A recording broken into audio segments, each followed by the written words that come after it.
So yeah, this is us watching TV at the last pizza restaurant. I forgot what it's called. But it worked, you know, like we got free pizza. One place even gave us an entire pizza. My kids, I always have to be aware. I always have to know when something amazing and magical is happening. I came down the steps here and my 2 kids were playing with a balloon. They were keeping it up with a bell. And I said, this is amazing, I gotta play. So I started playing it. And then I said, this is really amazing, I have to record it. So I recorded this thing. And this is actually this is the piece that was the main idea for my show at the Museum of Contemporary Art, where I made these stations of play out of household furniture. And now also this is the piece that the Crystal Bridges Museum is showing and purchased as part of this show, State of the Art. So it's over there right now, and actually we're going there tomorrow to lecture. I also usually take my entire family with me to lecture, so that's what we're doing tomorrow. At a certain point, even before most of the work that I showed you right now, I had this idea that I was going to have a dinner in my house, and because I guess people tell me that I'm hospitable, so I thought I would have a dinner. And it was sort of the breakout moment for me when I came, because I'm pretty new to the Chicago art world, even though I've been here for a long time. I didn't start showing till about 2009, and that's when this was sort of my breakout moment when I decided I wanted to go public and share my ideas and my work with people in the Chicago art community. So I decided I was going to do these dinners, 36 dinners. 36 people, 6 dinners at my home from a certain time to a certain time. And you can see how sort of sloppy the invitation is and how sloppy the dinner was. That's the last dinner. I over-invited just to make sure that I had 36. And at this one, everybody happened to show up. So I actually went over 36. But that's the last dinner. I made all the food. Whoa. This, I want you to see also that this process, this is many years later. This was what, last year? This is last year. This process, because I've done these dinners so many times, it gets cleaned up. Like my invitation got much more concise. I like being elusive and mysterious because you know, I want people to be interested and decide they want to come. This last line's important.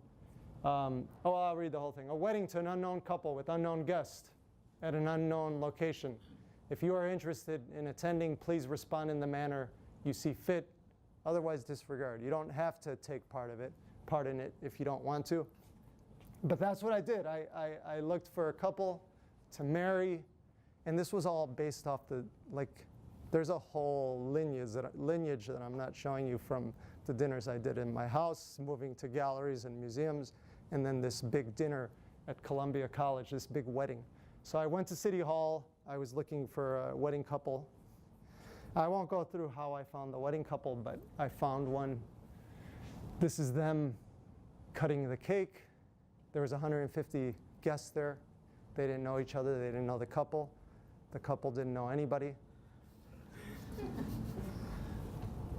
That's the bride's father and the groom's mother. And I like this picture. I'm just showing you pictures that I like. I got a wedding photographer to take all the pictures. It makes sense, right? A wedding photographer. I like this strange picture. Just how they don't seem, he seems really awkward.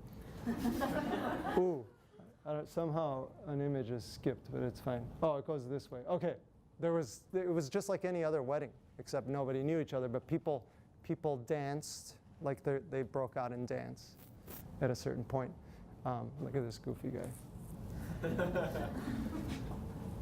We did this thing. I also invited people to be part of the programming. And I had these placemats. This is sort of my signature painting. I had these placemats with all the program of what was going to happen. And then on the back of the placemats, there was a song that we all sang collectively. Actually, one of the artists that I brought in, they led this song. It was their idea, but it was singing the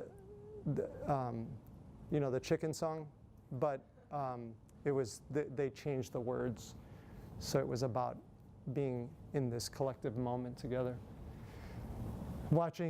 This is in Spain, watching Disney. We had they don't speak Spanish, but we had a translator on our television, so they were able to feel at home in Spain. And I'm interested in this time when my children are observant. Like you would hope that people are this observant in looking at your work, right?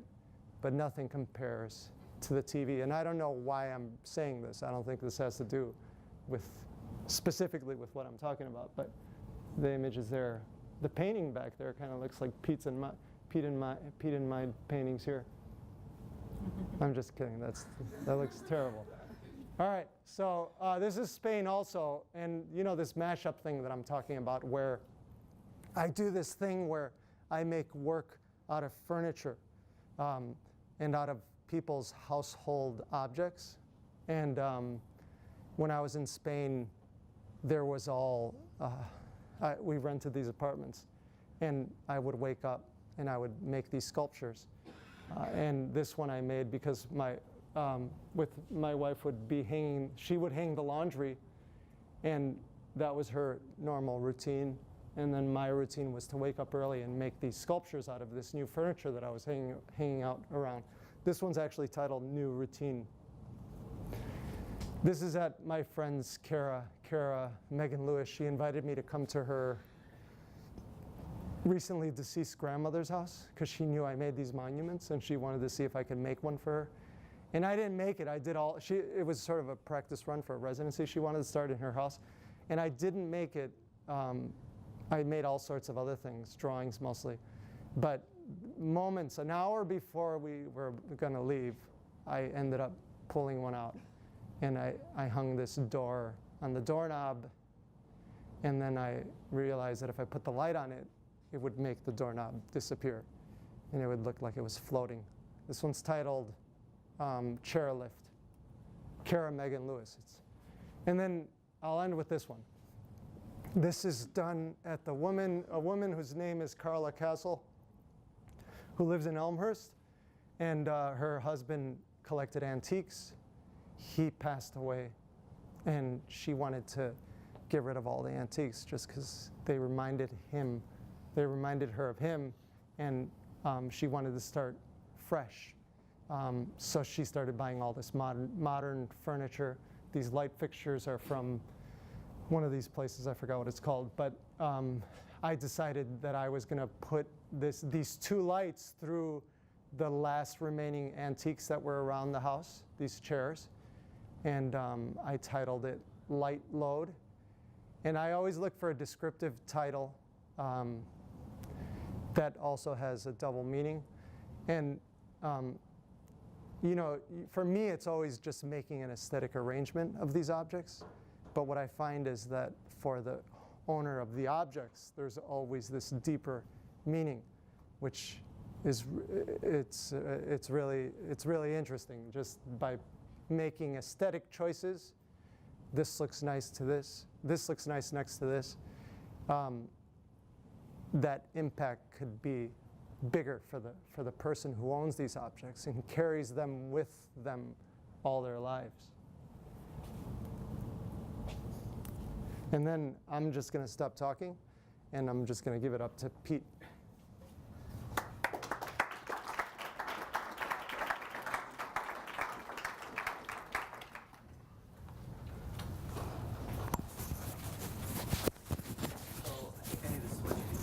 Everything's going to be out of order with the way you put it in.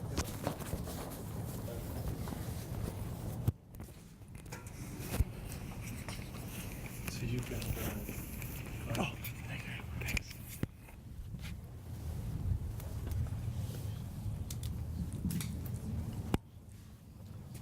Hey, while Pete is setting up, I think I can do this now that I'm not talking about my work, but while Pete is setting up, I just wanted to say that we decided to just show our own work, 20 images of our own work, and then talk about the paintings a little bit afterwards, and maybe try to make sense of everything that happened and the relationship between both of our works.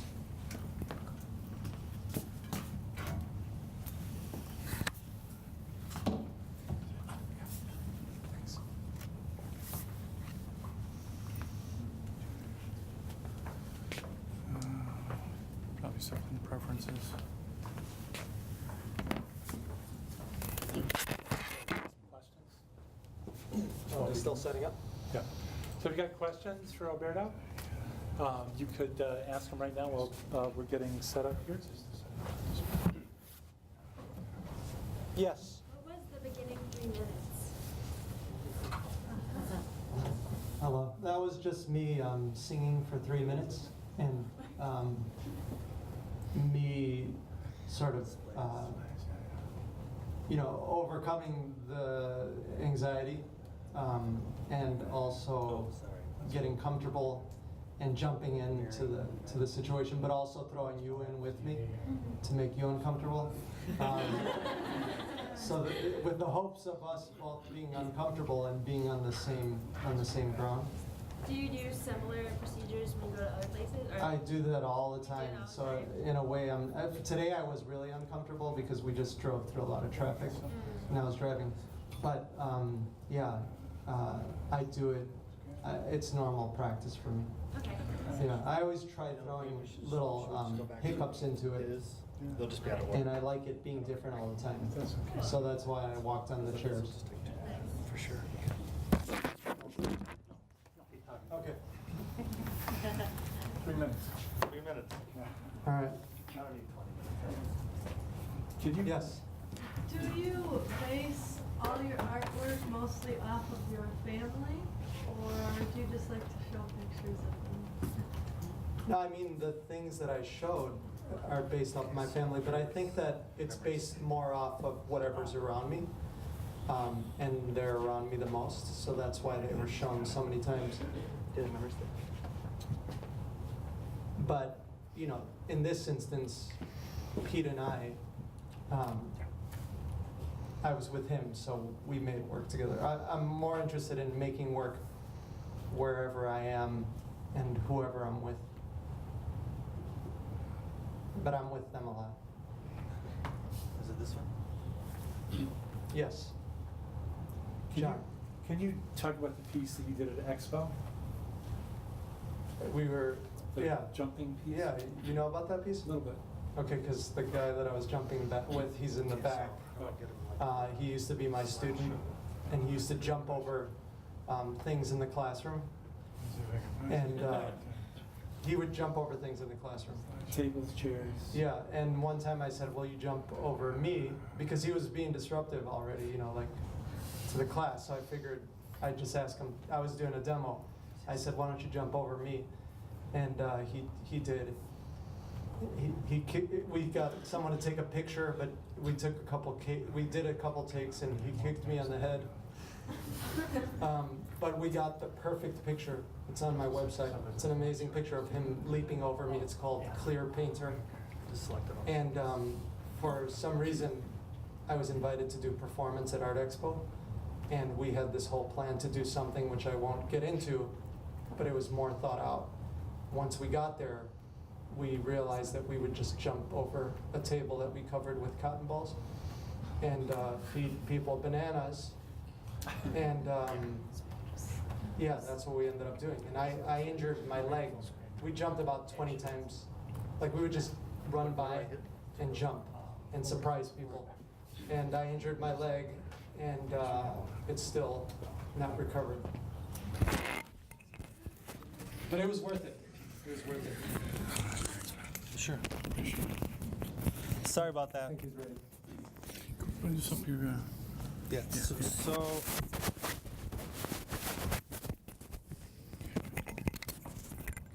yeah, we just spent an hour in traffic, and I didn't get a coffee that I wanted 3 hours ago, so I'm all out of it. But I'll do what I can. Okay. This could just go in your pocket and your waistband. This is handy. Good? That's good. All right, Thank you thanks. so much. All right, so let's see. So I guess what I could start by saying is I have a family too. Although mine might be considered a little bit more a contemporary situation, as I've been married twice and I have 2 kids. So my life shifted and changed, and my work shifted and changed in response to that. And so, sorry? Sure. Is this not? That's going to the camera now because we got to do. Okay.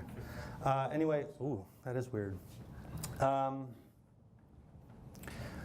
Alberto and I went to the grad school at the exact same year. Actually, he finished 1 year before I did, but we were in school at the same time, but we didn't know each other.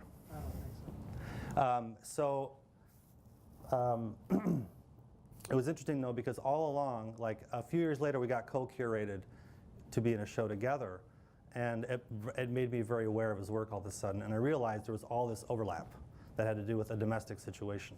You know, we both had kids, we were both artists, and we both had a studio practice. And it's really interesting because I was talking to Alberto earlier about his practice, and it's as if you could take his studio practice and just think about a palette, right? A painting, you have all your colors on a palette. Alberto has taken his practice or his palette, and he's stretched it out. You know, so his palette includes his life, his kids, everything. And mine did that as well in some ways, and I was kind of heading down this path. This was like a thing. This is a movement, right, in contemporary art, that this kind of to use your everyday life in your work. You know, it's been a thing. So anyway, I was kind of headed on that path, and I remembered I had a studio visit with a professor, my last visit with her of when I was in grad school, and I had been making all this work about my situation and working with my kids and taking these pictures, and this is kind of a good example of something that I would have made at the time. And she said to me, you're only showing one side of that telescope. I'm like, what are you talking about? She's like, well, it's all like well-intentioned, and it's pleasurable, and it's domestic, and it's comfortable, and but you're only showing us one side of it. Your situation is different. What is that like on the other side? What if you turned that telescope around? And that really hit me. And I think one thing I can say is that in my own work, I've always gone the wrong way. Like, it seems like when I should have taken a right, I take a left. And I think that's because I'm curious. I know what's down that path on the right. I don't know what's on the path on the left. I've actually lost gallery representation because of that. They're like, I can't follow you. And that's okay, because that led to something else. So I'm always working towards what I don't know.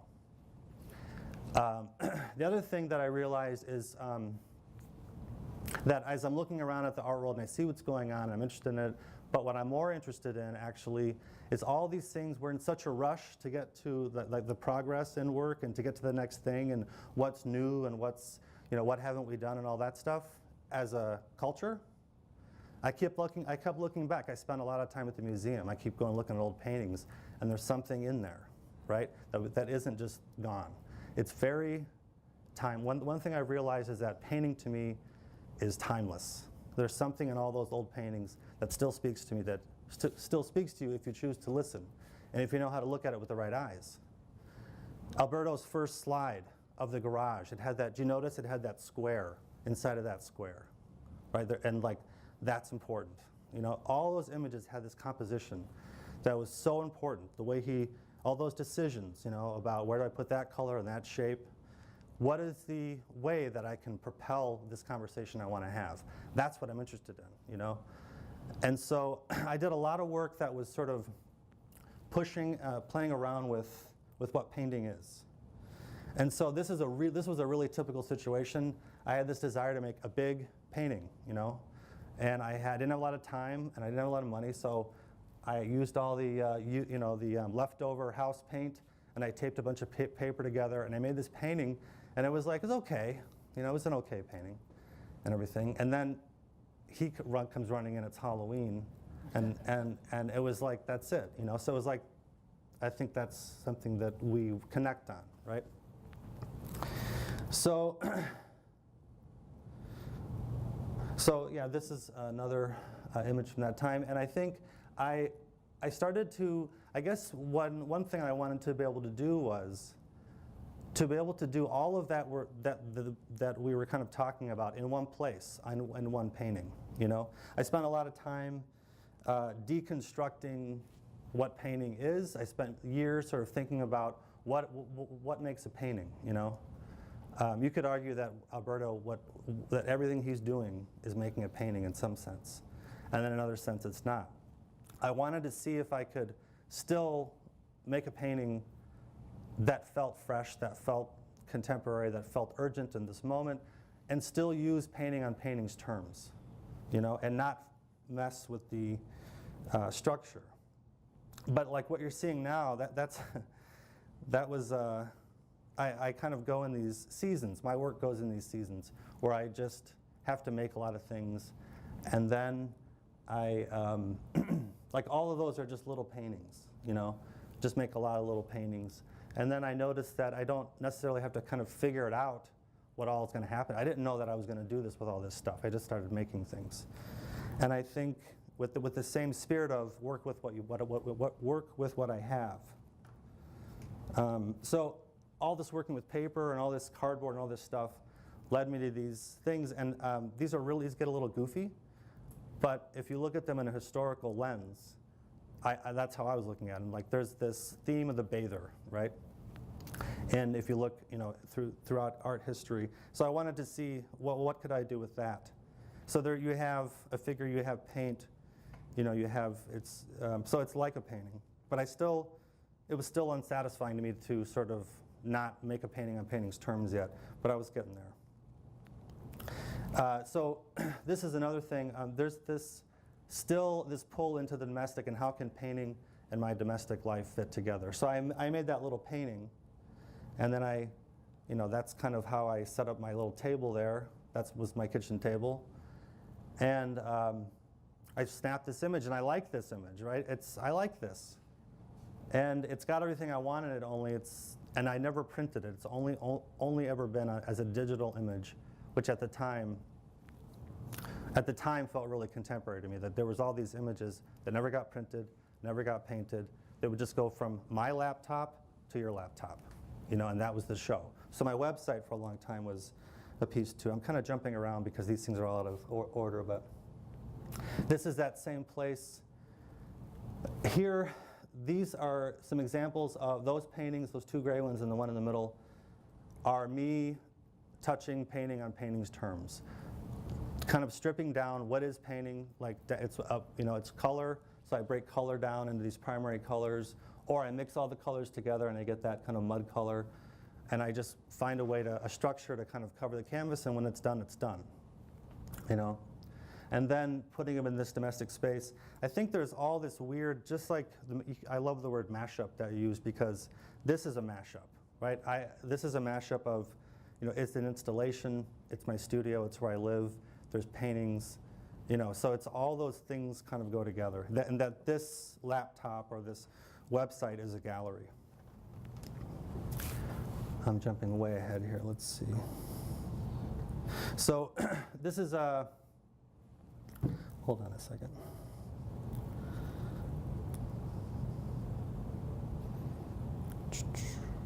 Man. All right, so there we go. So then I had this experience. I went to New York. It was my 40th birthday, so it was 3 years ago. I went to New York. I was in a lot of personal, there was a lot of personal things going on. I was in kind of a state. I had to go to New York and be in this 2-person show where I didn't bring anything. I kind of showed up and I did like an installation in the space, kind of like something Alberto would do. I got the thing together.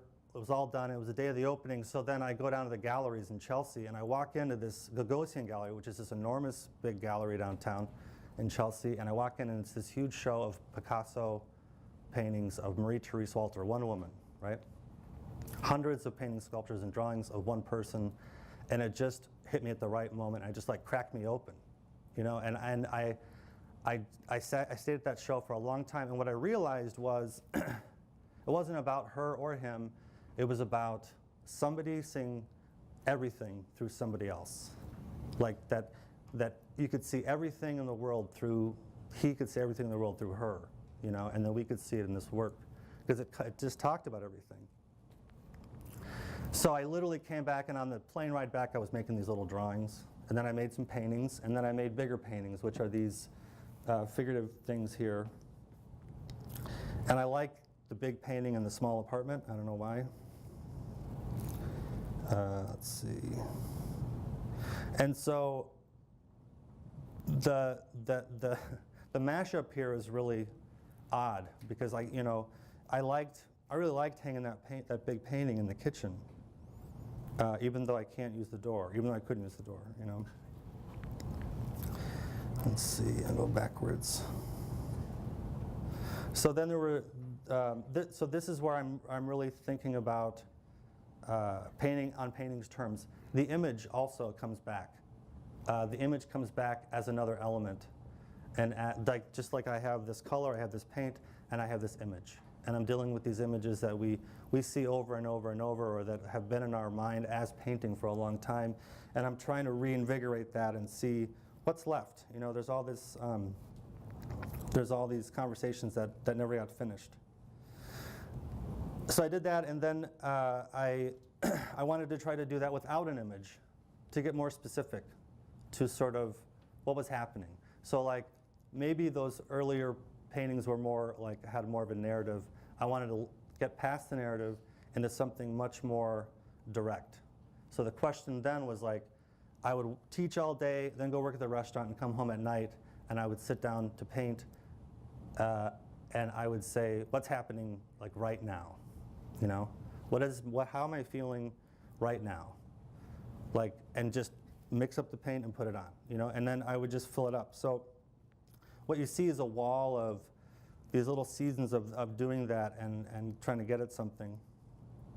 And then I recently had a studio visit with this guy who's a professor at Northwestern. And so we were talking, and he says, I was showing him the big figurative paintings, and he's like, these are great, these are like really, you know, these are really serious. He's like, the problem is we as a culture don't really have eyes for these paintings anymore. We're so used to irony, we're so used to, and he was talking about information. He was saying that we get so much information so fast, we spend most of our time just organizing it. We get all this meaningful information stacked, one thing on top of another, you know? He's like, and so these are operating in a whole different space. And he's like, it's got to be really hard to be walking around as a person who would make these paintings now.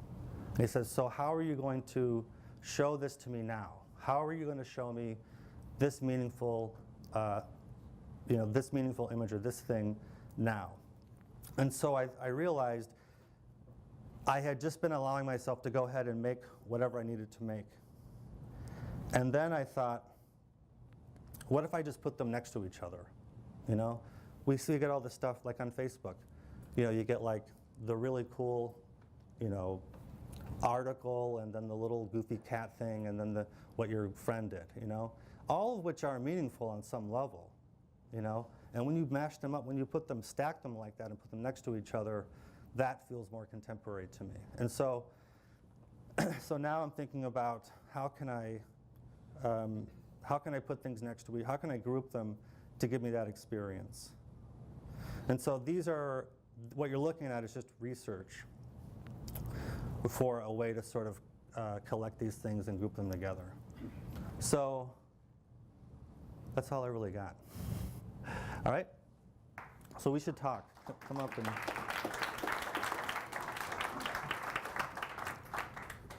So now we were gonna say a few things about the experience here and why we did it, and how it went. Yeah? Yeah. All right.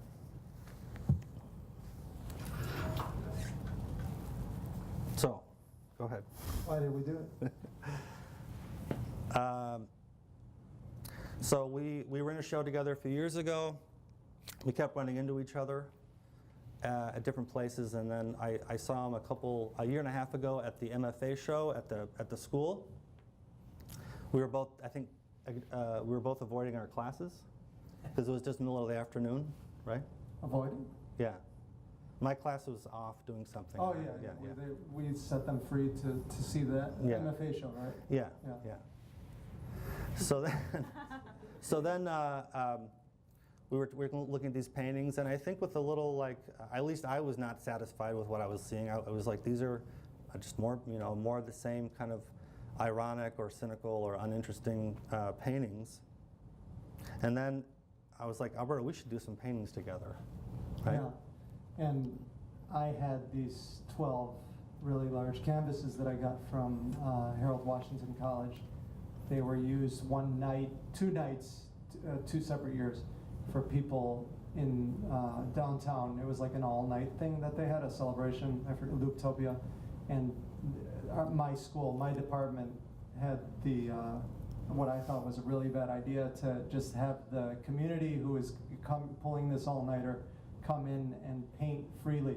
So there was a whole line of people working on these paintings. And yeah, so eventually they had to decide what they were going to do with these paintings, and they were going to throw them out, and I said, I'll take them. And when Pete said that to me, I had the idea right away that we should make these big paintings. Mm-hmm. And the reason why I wanted to paint was mostly because I've been away from it so long, and I'm always interested. And I even though I've been away from it, I felt like I never left it in my own work. I still feel like I'm in that lineage. But I thought it was a good opportunity to get into it in a more direct way with a person who's been continuously painting for a while now. Mm-hmm. And so I wanted one of those new experiences, a new experience of going back to something that I did in the past. Yeah, and I thought it was just interesting because I didn't think this was going to happen. Like I thought we were like, you say let's try. I was lying. Yeah, I didn't. Well, I know I just didn't think anybody would do it. Like, because we said, yeah, I don't want to really like propose any big conceptual thing. I don't want to have to like apply it to anything. I don't want to have to. I just want to like to just say this is what we want to do, and he said, all right, well let's just send our like a transcript of our little conversation, of what we just said, and some images, and we'll send it to 14 different places. And so that's what we did. Right. And then I was really shocked when these guys said, yeah. I agreed to it not knowing where Palos Heights was. I live in Evanston, so luckily, what's that? Tell me how far away that is for. I Google mapped it to see how long it would take to get here, and it said 3.5 hours. And I was like, wow. Luckily, though. But that's through public transportation. That's public transportation, yeah. So I haven't had to do that. Alberto's been, we meet downtown, we have breakfast, and then we come down. Yeah. And I will say that when I came here to Jorge Lucero's lecture, my leg was injured, and I walked into the space, and I realized that we had to do this painting show, and I didn't look forward to it at all. I got really depressed that day, just knowing that I had to go through with this thing that I committed to. I wasn't looking forward to it. And why did I say that? Well, I think the reality of it as it was approaching became like scary. I just kept thinking, and then even when I knew it was going to be reality, I was like, it'll just be fun. We'll crush these paintings. There'll be no problem. It'll be, and it won't matter. Well then. So we started to have we started the energy going. I think we started the energy going by writing the proposal and sending it off. But we started the energy by sending each other text. We wanted to come up with a title for the show. We wanted to come up with an image for the show. So we started sending each other text images with text attached to each image. And we decided that we were going to do, I think, 20 images a piece, 10 images a piece. It was a total of 20 images. Some of those images are on the card. And the words are. And the words are on the card as well. So it was our way to get started even before we were in the space. Yeah. And we decided early on that we would just bring the paintings here and hang them up in the space. And we also were really aware that the show would already look good just by hanging those bad paintings in there. And we even considered the idea of not having to do anything to them, just leaving them, and we would be done. It sounded like a good idea. It certainly Yeah, was. everything we talked about sounded easy and fun, and then we started painting. Once we got, then we actually got down here, and we started painting, and I realized, oh shit, like I don't know what I'm doing. And then I'm looking at him, and he's like, I don't know what I'm doing, and it was like, and so that's when it actually became really fun, was to have this problem, you know. And I realized like that. I mean, I learned.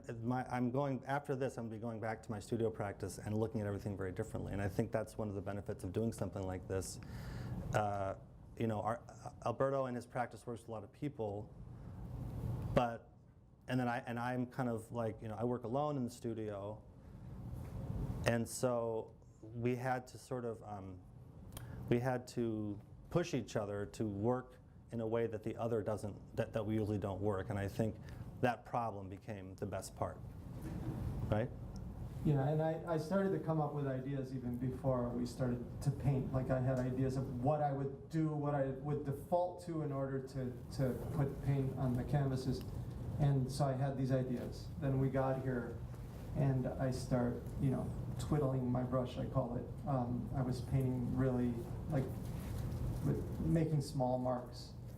And then Pete starts to get all very gestural, very large marks.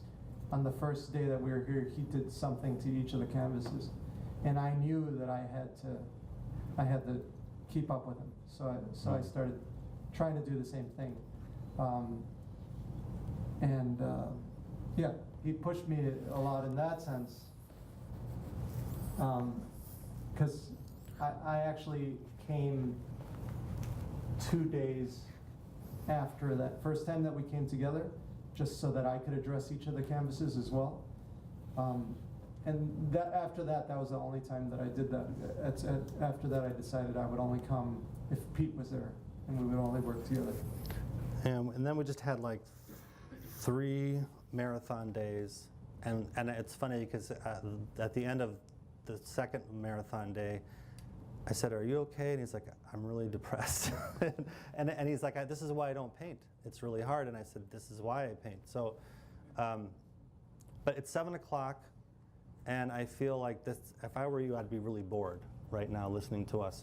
I had thoughts about talking. Maybe I love it if we could all go in there and we could talk, have a little conversation in there, if that's cool. All right. Thank you for listening to us. Yeah.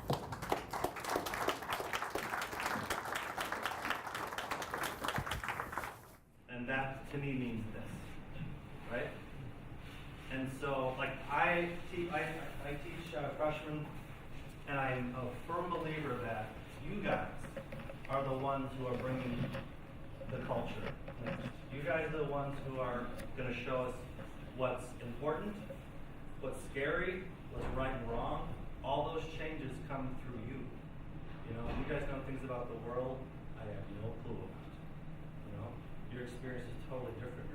The things you find beautiful and engaging are going to be a little different than what I find beautiful and engaging. And so it's a really important responsibility. I don't want anybody to tell you differently. It's really important. The things you make are really important. The music you make, all of it. Fashion.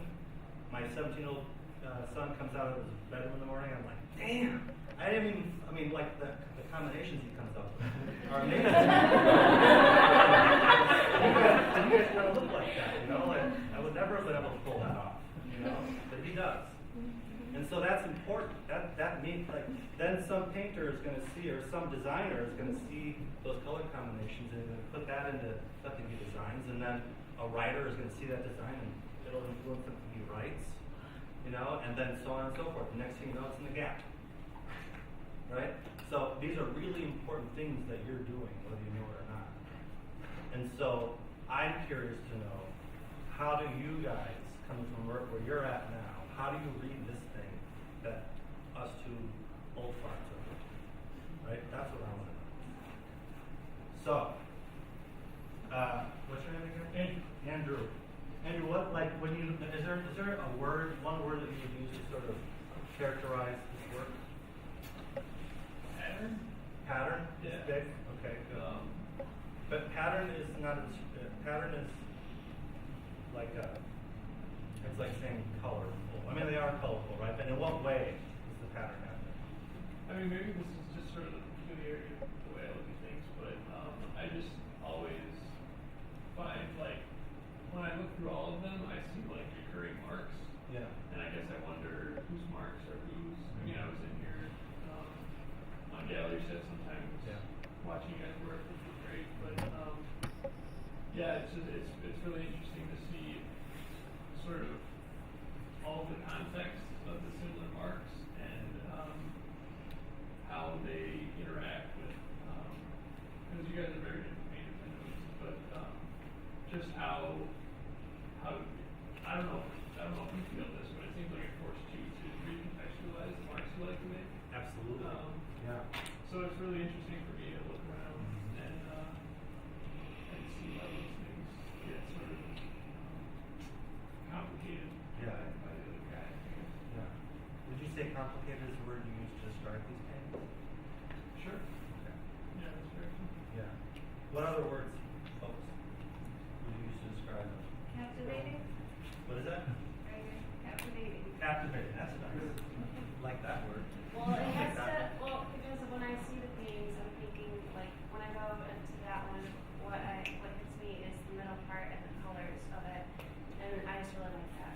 And then pattern into that one, how it flows, I was like, what? I was like, that's crazy. And it just really, I love the movement of things. Thanks.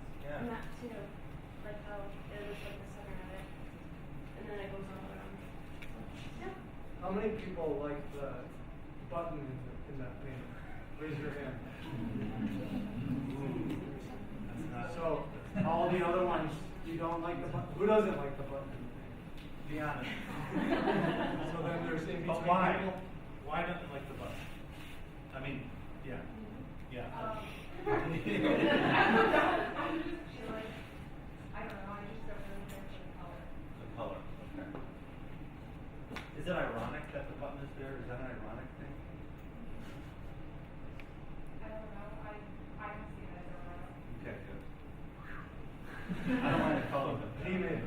Yeah. Actually, I made the circle. He made it into a button. That was too flat. What about other thoughts about, like, other descriptors that you're, Emotional.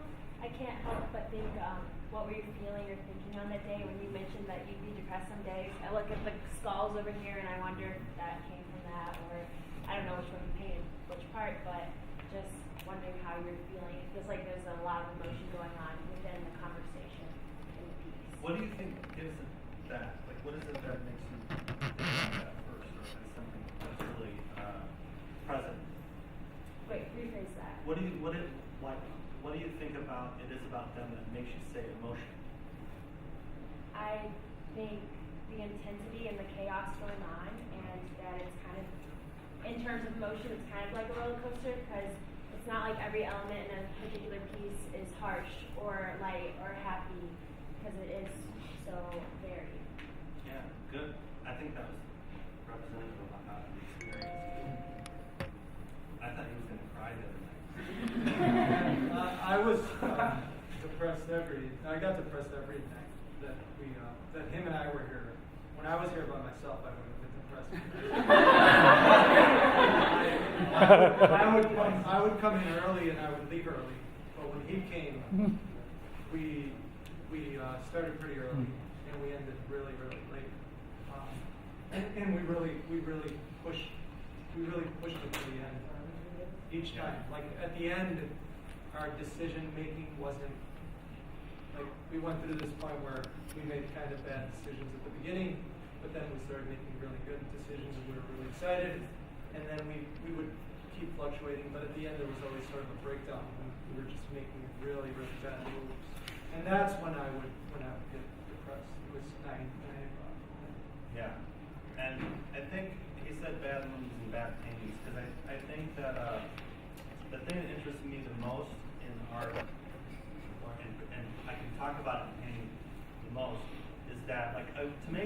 sort of understand how painting works and then make a good, based on those terms, make a good painting is not that difficult. You know, that's very learnable. You know, you could even push it and make a great painting where you're taking those terms and pushing them. But the best paintings, my favorite paintings, are the ones where they totally break the rules. Like it shouldn't work. None of these paintings should work. None of them. Like they should all not work. And yet, hopefully, somehow, they do. And so that's redefining what a good painting is. And that's taking something that was bad and making it good by shifting something, you know? And it's like sometimes it's the, you know, sometimes it's like the, you know, like I did this and he did that, and I was like, oh my God, that's horrible. You know, and like we kept having this experience where like we would look at, we didn't say it to each other at the time, but later on we were talking. And we'd have a lot of moments where he would look at something I was doing, especially like the legs, you know, or something he would say, like he just made it a much bigger problem for us, you know. And then he would do the same thing. I would have the same thought. But then it became actually, I became hungry for that moment where he would do something that I would never, like, nothing made sense to me why he was doing what he was doing. But that was really exciting because then I had a new problem to solve, you know. And I had to find a new solution to that problem. That was always really exciting. That's the most exciting thing about painting to me is these problems, you know. Let's turn it around now and open it up for your questions. Are there questions that you want that anybody feels they need to ask right now? Or even kind of wants to ask?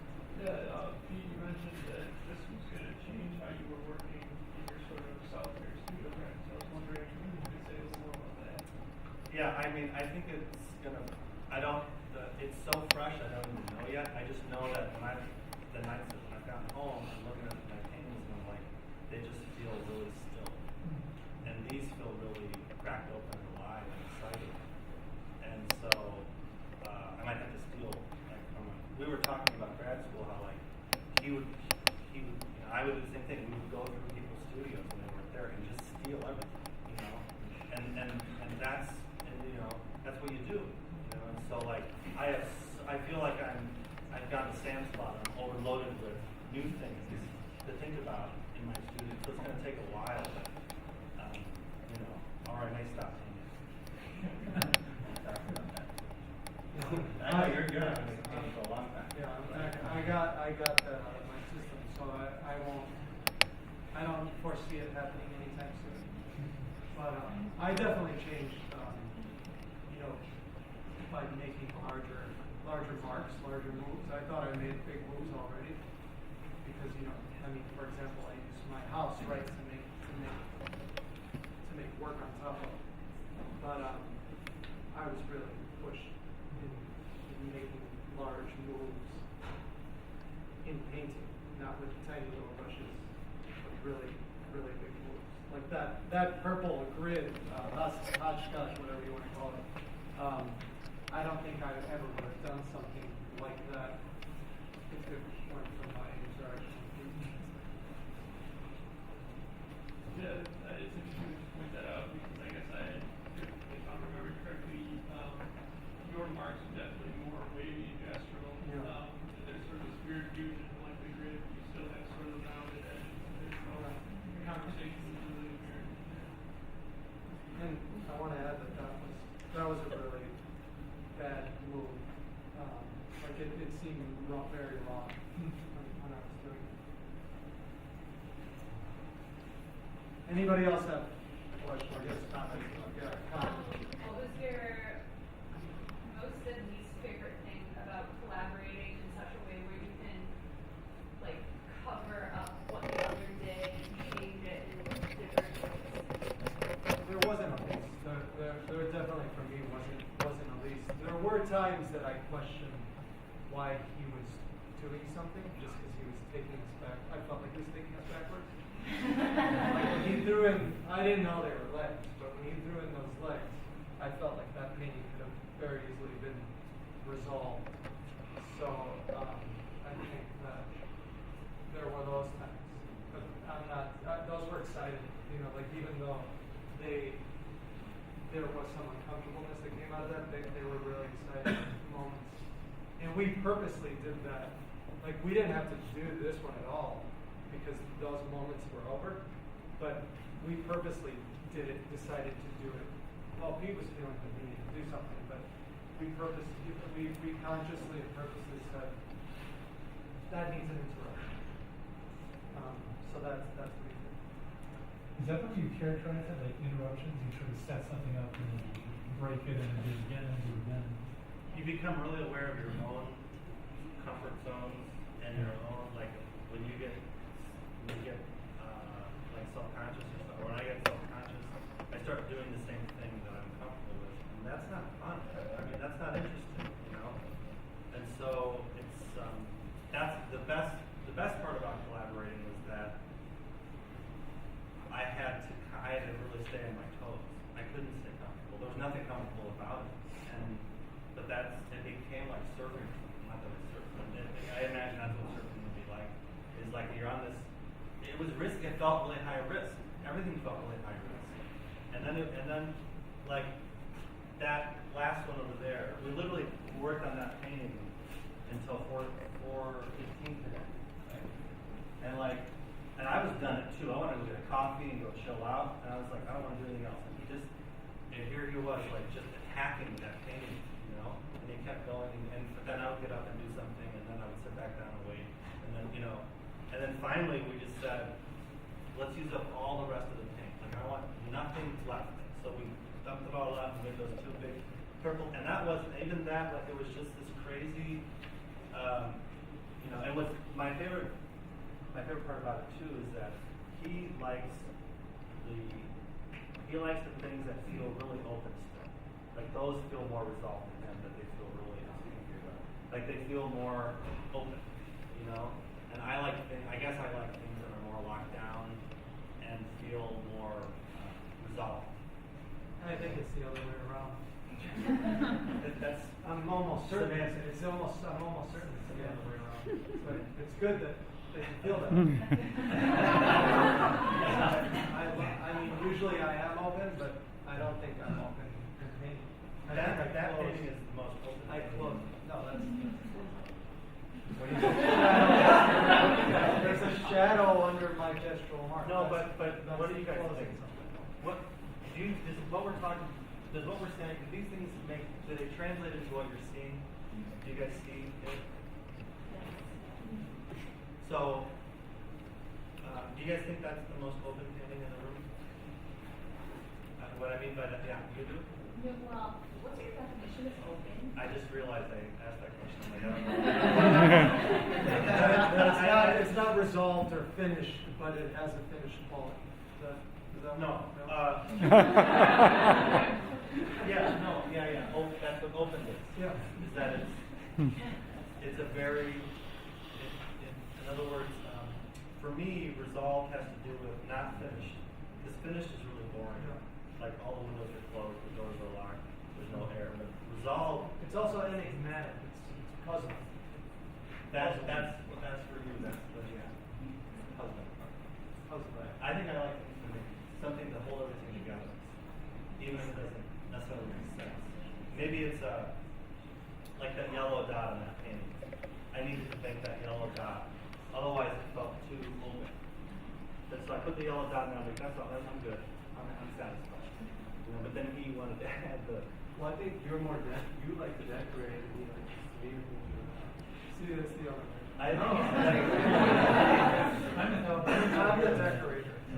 Because Alberto would talk about how he would make images, and then he would come and paint. So, yeah, the painting is just painting how lines and shapes go together, and Alberto would make pictures out of it. So Yeah. we start to look like something. Yeah. We were talking about the difference between the other morning I woke up and I'm like, oh, objective and subjective, right? I'm more literally an object, meaning that I think about the rectangle of that, the scale of that rectangle, and the shape of the rectangle, and whatever's on there to start with. So it's the physical object that I'm thinking about first. It's objective, right? But he looks at something, he says, he makes a picture of it. He's subjective. He's subjective decisions that really have no weight in the object, like is locus or what is, I'm totally talking And not about all the you guys time. here. Not all the time, but yes, most of the time. That's the, but yeah, sometimes there's, it's in between. Yeah. I guess, yeah. But I don't think, I almost feel like he wouldn't, if I didn't make any images, he wouldn't make images at all. And I felt like that, I felt like that, the woman's legs over there was only a response. Even though you made these paintings yourself, it was only a response to what I was doing. Or that turkey that he made was only a response to what. Yeah. And I actually asked him to paint that little skull over there. And he told me that was his first time painting the skull. I don't think I would have. That's why that painting makes. That's so weird. I don't know. Any more comments? Yeah. Do you see these paintings more set or like more of like one or like I was kind of talking with you guys earlier, like while you were in the process too, kind of talked about how some of them look better, like they don't, like you only see these three, and you see them together sometimes. Like do you see them more of a set or more do you see them more of a painting?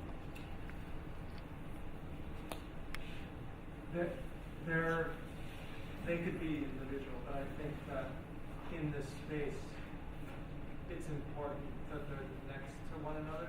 We could come in here, and we thought about this, we could come in here and move them all. But I was able to convince them that if we moved these paintings, we would have to start all over on something. Because what's next to them sometimes holds it together. And you know, we only had a couple days left before this opening, so I just didn't want, I sound like a coward, but I didn't want to create that problem for us. So I mean, as they sit right now, I think that they're a set. I would be really interested to see how they hold up individually, or what happens once they're moved around. But only if we're going to paint on them again. I would do it during this show. As of now, I think they're just staying this way. Unless, maybe we could try it. We should try it. Now? No, yeah, could you guys help us move that? I think what comes to this meeting way true of all of you know our work when you have a group, you have a moment where you're going to put a bunch of work together and present it. I feel like that's the set. And so for that moment, that's how they belong. And then I like the idea that somebody comes along, even if I'm long gone, you know, but somebody comes along and it's like that thing is made for them, you know, and that thing, like I have paintings that kind of save my life at times, you know, like where something about it, or a song, or when you read a book at just the right moment in your life and something shifts, you know. I like the idea that a painting can do that. That somebody out there is wandering around and they're going to see this thing and maybe it's like, you know. And so, you know, maybe it's a museum of contemporary art. They get that feeling for the whole group and they want it all. But you know, like that actually doesn't even matter at this point, does it? Yeah, I mean, there's only, in my opinion, there's only a certain amount of them that would be able to hold by themselves. Which one wouldn't hold that stuff? I'm not going to answer that. Yeah, you I mean, there's a lot of them for me that wouldn't hold themselves. By themselves. By themselves. I don't think this one would. This one? Yeah. You don't think this one would? I wouldn't. I wouldn't say that one, but it's interesting that you think that. I think that one actually has the ability to hold itself. But What do you guys think? I think that one, the second one in over there. Second Could or one? could not hold it? I don't think so. The second, oh, that one over there. Yeah. Yeah. Or maybe I said that one because I want to see it alone. I agree with you. You want to see it alone? Maybe. Yeah. Well, you can take it home. Can you take it on the train with you? Yeah. I agree with you though. That I don't think that hold The one its own. with the I totally think that. See, it's a matter of opinion. Yeah. All right, okay. I have a question that I think is very important. Which one of you came in and just thought, let's put paper plates on this?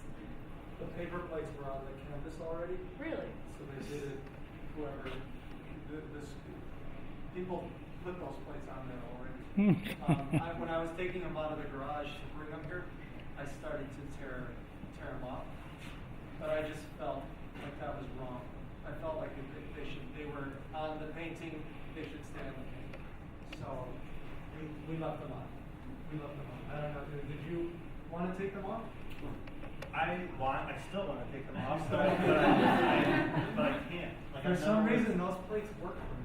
Well, they always did. I mean, I don't know why. I mean, I can't imagine without them. I can't imagine that paint without the replacement. Right? Right. I can't imagine. I mean, I guess I could if I really tried. I don't want to.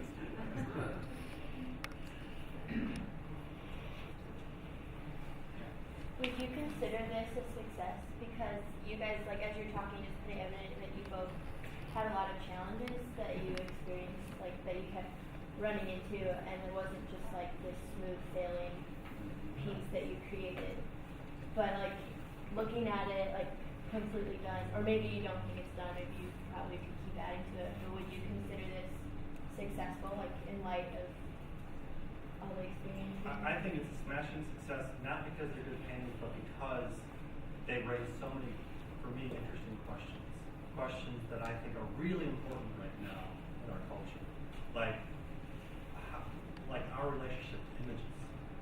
You know, how do we, our relationship to images is so intense. Think about 500 years ago, they saw an image once a month. You know, once a week they would see an image. And now we get thousands upon thousands of images a day. And so our relationship to them and the way that we read them and the meaning that we bring to them has totally changed. This is a really important time to think about how we relate to images. And I think that's why I like this show, because it's making me rethink what my relationship to images within my own practice. So I think a success, I would define a success as something that propels me forward, you know, and that I'm really interested in. That's like the best problem I get to go work with for the next you know. And I think that the best part about it too is that I don't know if they're good. That's when I know I made a good painting, I think, is when I don't know if it's any good. You know, like I keep going back and forth about it. I know that I put a lot of time into it, I put a lot of thought into it. So it wasn't about being lazy. I just don't know if that works now. And so then do I get to rethink the idea of what works? Like, that's a really fun moment, you know? What do you think? Do you think this is success? For the same reason. I mean, I'm not certain if they're good. If they're good paintings.